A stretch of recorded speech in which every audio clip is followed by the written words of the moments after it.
Okay, here we go. Next question in the mailbag. This one is from Big41.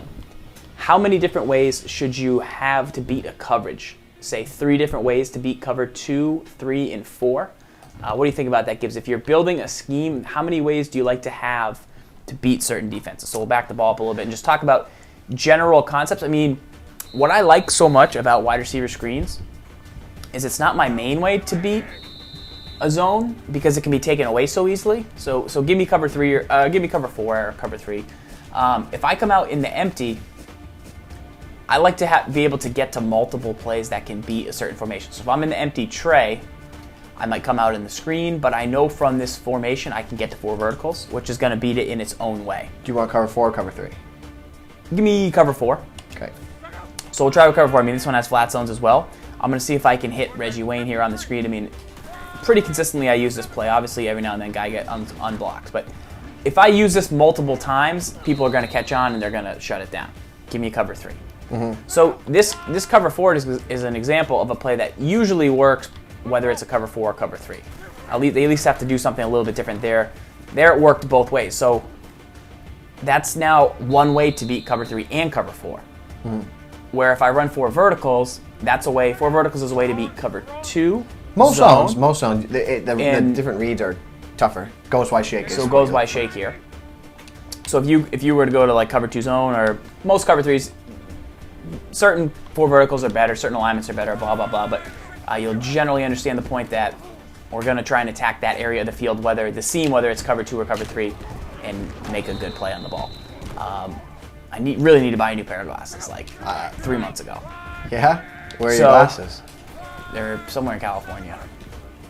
So there we go. So that is going to be cover 2, cover 3. The route over the middle is going to be cover 2 man. So that's a couple concepts. Then we've got plays in the Broncos playbook that have the screen. They've got this play. They've got the corner route that we can use to beat cover 3. So there's a lot going on from every play, but you want to vary up your stuff, because if you only beat it with the same route, like you could throw the halfback route in the Steelers playbook many times. Right. Eventually, hopefully they'll use it and try and take it away like Ryan Hollins did last week. Here's a perfect example of having multiple ways to beat a defense is the Ryan Hollins bunch scheme, which, by the way, is phenomenal. Yes. It's really good. Right. Because it gives you consistent reads. Like, one of the big things about this year's game is it's really hard to be like consistent against a defense on an every down basis. This single back bunch that he put in the winner's kit from last week is super consistent. You get reads that are just happen whenever you do something. If you hot route this guy, do this, you get that same read, and it makes it very easy to make completions.